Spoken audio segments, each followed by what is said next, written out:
At 3 a.m. earlier this morning, I was riding my unicycle around downtown, right by the Thunderdome, and it's still cold enough around this time of year so that nobody's outside and you won't get beaten up or stabbed for doing goofy shit like that. But I'm pedaling along, listening to Ace of Base on my old Walkman, and I see something kind of unusual. A hooker, a prostitute wearing knee-high socks and nothing else below her little leather skirt that she was lifting up for me, giving me a mega hoary version of the Claudette Colbert.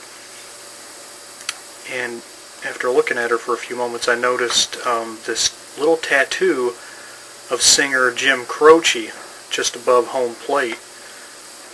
This to me served as kind of a give. I'm pretty sure she was a cop, because I don't think any streetwalker is going to have an appreciation for photographs and memories. Still, I have to be sure, so I cast a line about her striped socks. I said to her, "Hey, Stripes, you remind me of Wendy, Waldo's girlfriend. You remember those books? Colored ink in them smelled good." And she didn't say anything right away, but then after just a few moments, this creepy smile spread across her face. She's like, and then she said to me, "Yeah, you used to hog those books whenever anyone would bring them in, Josh. I remember that." Then, without her even having to explain what the hell she meant, it hit me all at once. This was my third grade teacher, Mrs. Zuckerkrantz, the one who got the janitor to sew me up when I accidentally stapled the palm of my hand. Her butt was the first female butt I ever saw, and that wasn't a fun grand opening, I have to say. I accidentally walked in on her wiping her ass in the kids' bathroom. Here's how it happened.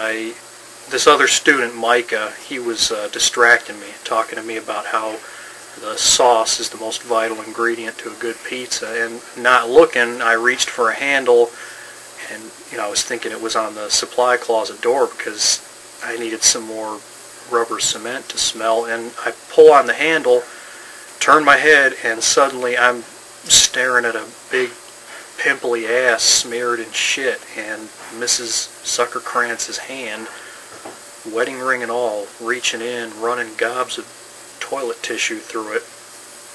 Now thankfully I didn't open the door wide enough for Micah to see her, because we never would have been able to live that one down. Kids are almost as mean and dumb as adults. That's why my nose was buried in rubber cement jars, K through 6. Well, anyways, I finally asked if she was a cop, and yeah, she cut me a break and admitted it. I'm taking her out to dinner at 6:30 tonight. We're going to Long John's. I hope she doesn't order crab. I can't even be around somebody breaking through that disgusting, scary shit. It's always looked like a big deep-fried spider to me.